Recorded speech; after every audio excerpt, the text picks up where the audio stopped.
नमस्कार, आदाब, सत श्री अकाल, जय भीम, जोहार। मेरा नाम है नवीन कुमार। मोदी और केजरीवाल में एक बार फिर से ठन गई है और इस बार तो बहुत बुरी तरह से। केजरीवाल ने क्या कहा इस पर तो बात करेंगे, लेकिन पहले सुनिए कि पंजाब के मुख्यमंत्री भगवंत मान ने क्या कह दिया है। उन्होंने 20 मई 2023 को 12:53 पर एक ट्वीट किया। यह ट्वीट अपने आप में हाहाकारी और बवाली है। इसमें उन्होंने कह दिया कि अगर भारतीय संविधान में लोकतंत्र के हत्यारों को, कातिलों को सजा देने का प्रावधान होता तो पूरी भाजपा को फांसी हो सकती थी। केजरीवाल और मान की पूरी कैबिनेट बीजेपी और मोदी के पीछे पड़ चुकी है। तो ऐसा क्या हो गया है? इसकी वजह है 11 मई को सुप्रीम कोर्ट की संविधान पीठ का वो फैसला जिसमें उसने कहा था कि दिल्ली सरकार की सलाह पर काम करेंगे उपराज्यपाल। दिल्ली में सरकारी अफसरों पर चुनी हुई सरकार का ही कंट्रोल रहेगा, ना कि एलजी का। 5 जजों की संविधान पीठ ने एक राय से कहा था कि पब्लिक ऑर्डर, पुलिस और जमीन को छोड़कर उपराज्यपाल बाकी सभी मामलों में दिल्ली सरकार की सलाह और सहयोग से ही काम करेंगे। इस फैसले के अगले दिन यानी 12 मई को केजरीवाल सरकार ने दिल्ली के सर्विस सेक्रेटरी आशीष मोरे का ट्रांसफर कर दिया। इस तबादले की फाइल को एलजी ने रोक दिया। दिल्ली सरकार का आरोप है कि एलजी सुप्रीम कोर्ट के फैसले की तौहीन कर रहे हैं। यह कोर्ट की अवमानना है। इसके बाद हालांकि एलजी ने फाइल पास कर दी, लेकिन यह केंद्र सरकार को करारा तमाचा था। इस मामले में नया मोड़ आया 19 मई को, जब केंद्र सरकार ने अध्यादेश लाकर सुप्रीम कोर्ट का फैसला पलट दिया। सुप्रीम कोर्ट के फैसले के केवल 7 दिन बाद केंद्र सरकार ने दिल्ली सरकार के अधिकारों पर अध्यादेश जारी कर दिया। इस अध्यादेश के तहत दिल्ली में ट्रांसफर, पोस्टिंग और विजिलेंस के काम के लिए national capital civil services authority गठित कर दी गई है। अब दिल्ली सरकार में ट्रांसफर पोस्टिंग के लिए फैसला इसी प्राधिकरण द्वारा लिया जाएगा। इस प्राधिकरण में दिल्ली के मुख्यमंत्री हैं, दिल्ली सरकार के मुख्य सचिव और गृह सचिव शामिल हैं। अब दिल्ली सरकार में ट्रांसफर पोस्टिंग पर निर्णय ये सारे मिलकर लेंगे। साथ ही अध्यादेश में यह भी कहा गया है कि किसी भी मतभेद की स्थिति में आखिरी फैसला उपराज्यपाल का होगा, उसको चैलेंज नहीं कर सकते। इसका सीधा मतलब यह हुआ कि केजरीवाल को सुप्रीम कोर्ट ने जो अधिकार दिए थे वो इस अध्यादेश ने छीन लिए हैं। एलजी के आगे मुख्यमंत्री का कोई अधिकार नहीं होगा।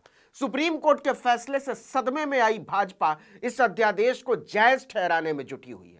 उसका कहना है कि आम आदमी पार्टी के आचरण को देखते हुए यह अध्यादेश जरूरी हो गया था। दिल्ली प्रदेश भाजपा के अध्यक्ष वीरेंद्र सचदेवा ने कहा कि दिल्ली देश की राजधानी है। यहां घटने वाली घटना भारत के साथ पूरे विश्व पर असर डालती है। मुख्यमंत्री अरविंद केजरीवाल और उनकी सरकार ने प्रशासकीय गरिमा को क्षति पहुंचाई है। इससे दिल्ली की छवि पर असर पड़ा है और इस मनमानी के कारण केंद्र सरकार को अध्यादेश लाना पड़ा है। इससे भोली और मासूम बात कोई और हो नहीं सकती। इसके बाद से ही केजरीवाल और मोदी में सीधी लड़ाई छिड़ गई है। देखिए कि केंद्र सरकार ने सुप्रीम कोर्ट के आदेश के खिलाफ 20 मई की रात अध्यादेश पेश किया और 21 मई की सुबह मुख्यमंत्री अरविंद केजरीवाल ने प्रेस कॉन्फ्रेंस कर डाली। उन्होंने कहा कि अध्यादेश लाकर केंद्र सरकार ने सुप्रीम कोर्ट को चुनौती दी है। यह मामला कोर्ट में 5 मिनट भी नहीं टिकेगा। हम सुप्रीम कोर्ट में इस अध्यादेश को चुनौती देंगे। केजरीवाल ने कहा कि इस अध्यादेश की टाइमिंग भी केंद्र के प्लान के तहत थी। उन्हें भी पता था कि हम इस अध्यादेश को सुप्रीम कोर्ट में चुनौती देंगे, इसलिए देर रात यह काला अध्यादेश लागू किया गया। केंद्र सरकार और उपराज्यपाल कोर्ट के बंद होने का इंतजार कर रहे थे, क्योंकि उन्हें पता था कि 21 मई से कोर्ट में 2 महीने की गर्मियों की छुट्टी होने वाली है। केजरीवाल ने पूछा कि आप पहले अध्यादेश क्यों नहीं लाए?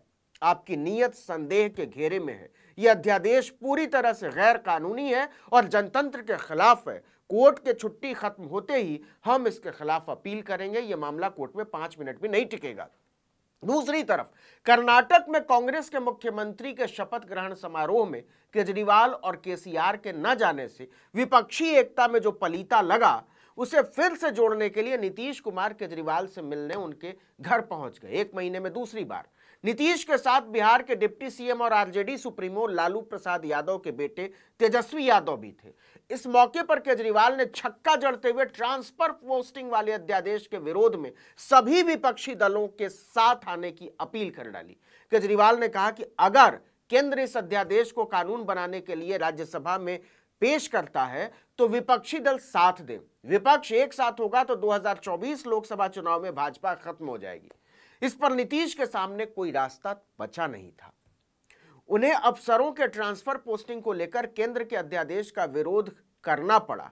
उन्होंने कहा कि एक चुनी हुई सरकार को दी गई शक्तियां कैसे छीनी जा सकती हैं, यह संविधान के खिलाफ है। हम अरविंद केजरीवाल के साथ खड़े हैं। हम देश के सभी विपक्षी दलों को एक साथ लाने की कोशिश कर रहे हैं। अब जरा खेल को और समझिए। एक तरफ केजरीवाल को कांग्रेस ने कर्नाटक आने का न्योता नहीं दिया, दूसरी तरफ अध्यादेश आते ही उन्होंने पश्चिम बंगाल की मुख्यमंत्री ममता बनर्जी से मिलने का समय मांगा। केजरीवाल ने कहा कि केंद्र सरकार को नियम के मुताबिक संसद में अगले 6 महीनों में बिल लाना होगा। मैं विपक्ष के सभी नेताओं और मुख्यमंत्रियों से मिलकर इस बिल के विरोध के लिए उनका समर्थन मांगूंगा। बहाना देखिए, 23 मई को दोपहर 3 बजे मैं ममता बनर्जी से मिलने कोलकाता जाऊंगा। उसके बाद बारी बारी से सभी विपक्षी दलों के नेताओं और मुख्यमंत्रियों से मिलूंगा। इसको जोड़िए 2024 के चुनाव से। इसके बाद से ही पूरी आम आदमी पार्टी भाजपा को असंवैधानिक और अलोकतांत्रिक साबित करने में जुट गई है। भगवंत मान के ट्वीट के बारे में हमने बताया ही कि उन्होंने कहा है कि अगर भारतीय संविधान में लोकतंत्र के कातिलों को सजा का प्रावधान होता तो पूरी भाजपा को फांसी की सजा हो सकती थी। उन्होंने कहा कि भगवा पार्टी ने अलोकतांत्रिक तरीके से विपक्ष की आवाज को दबाकर लोकतंत्र की मूल भावना की हत्या की है। इसके नेताओं ने लोकतंत्र के मूल्यों को अपूरणीय क्षति पहुंचाई है, जो पूरे देश और यहां के लोगों के लिए बहुत खतरनाक है। उन्होंने कहा कि भाजपा नेताओं ने लोकतांत्रिक मूल्यों पर हमला करके भारतीय संविधान के जनक बाबा साहब डॉक्टर BR अम्बेडकर का घोर अपमान किया है। इससे देश की लोकतांत्रिक व्यवस्था और संविधान में गहरी आस्था रखने वाले हर देशवासी की आत्मा को चोट पहुंची है। बाबा साहब को ले आए। आम आदमी पार्टी ने भाजपा पर धावा बोल दिया। पंजाब के वित्त मंत्री हरपाल चीमा ने कहा कि अध्यादेश केंद्र की सत्ता की भूखी सोच को उजागर करता है।